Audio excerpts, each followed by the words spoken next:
and welcome to the Sim Lab Production Car Challenge, week number 12, the final week of the season. I am here in this beautiful Toyota GR86 here on the Daytona NASCAR road course. A little bit different, something you don't quite expect.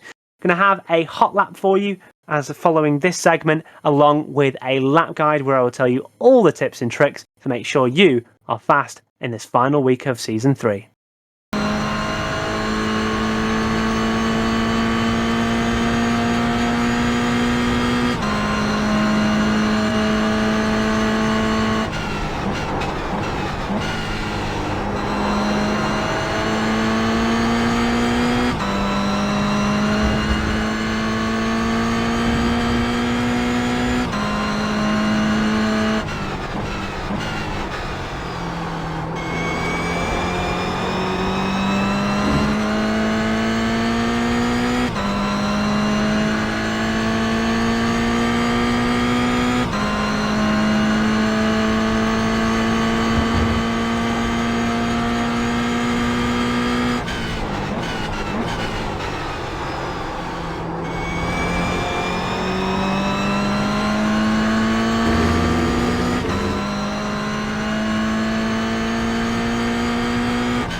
New fastest lap for you.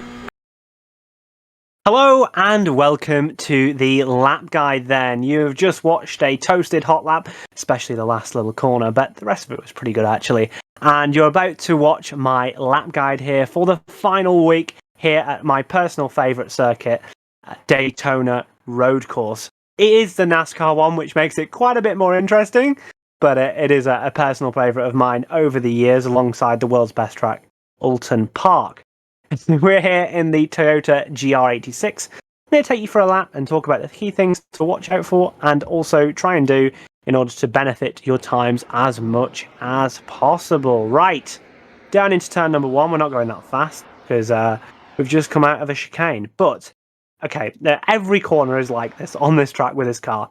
This car has no ability to change the ABS and its ABS system's rubbish, right?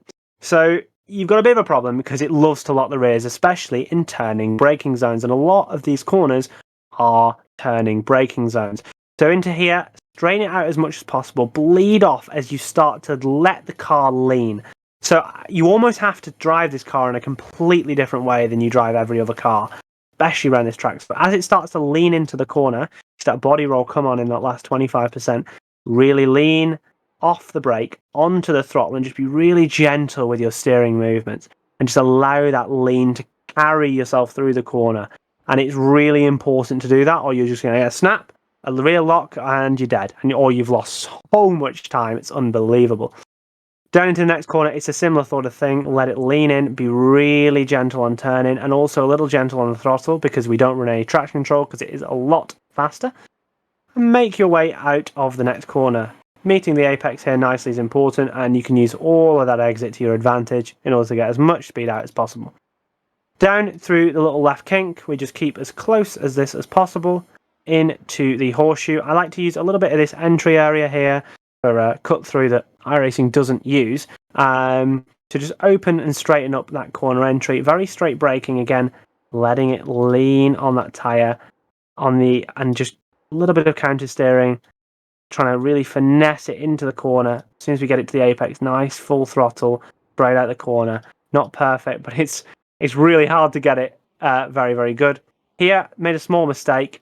Again, just kind of trying to carry as much speed as possible. My main mistake there was just that rear lock. But it's so hard not to rear lock in this car. Carrying as much speed as possible.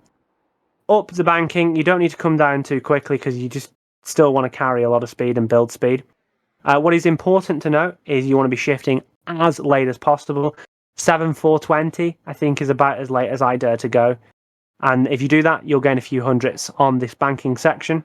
And you can carry that all the way through to the bus stop chicane. But the bus stop with the horrible, horrific, deadly sausage curbs. So, nose your way in, nicely in. Again, a little bit of a brake I like to do in the second part. Get the car nose in. Careful not to clip too much of the grass and get the off track. Let it rotate. Bang onto the throttle. Power on. Skim this sausage curb as closely as possible without hitting it. And you can just about get out. Like this is the best corner on the lap for me, I think. Maybe a turn one as well, but we're very, very, very close to the limits there of what is capable. Down through this final sector. I like to go high a little bit sooner. It does cost you time, but it allows you to straighten up that braking zone a little bit more. Straighten it up into this last section. Close to that left. Unfortunately, I clipped the right, which, although I clipped it very, very small amount, it sends the car absolutely flying. And I clipped the left as well. Not the end of the world. You don't lose too much time, but obviously ignoring and not clipping these curves will probably save you a tenth on what I did here.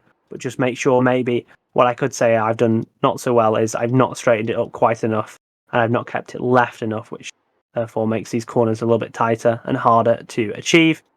Running to the line, if you're on a quali lap, you're allowed to dive down to this inside. It'll save you a hundredth or two. But if it's just a regular lap, keep nice and close to this yellow line. And across the line you go for a lap of Daytona International Speedway NASCAR road course. Well, that is it for this season in the SimLab Production Car Challenge. It has been an absolute pleasure to be doing these lap guides for you all of these past 12 weeks here in the Toyota GR86 and the Mazda MX-5. I hope you have enjoyed this series to the fullest, and hopefully you'll be returning in the future for some more lap guides. Be sure to go down in the description below, join our Discord, tell us what you have to say, tell us how you felt about the season and how it went, and just, come and hang out, come and vibe, Go to the website link, which is also in the description. Click subscribe, click like if you enjoyed the video. If you want to stick around, there's plenty more of lap guides without myself on there, which I'm sure is a great pleasure to some of you. And please do comment below if you have any questions, and I will endeavour to answer them as best as I can do. But from here at Coach Dave Academy and all the team broadcasting this, Mike behind the scenes, and everyone else that has been involved, we wish you the happiest of seasons and week 13s following. And until next season, goodbye.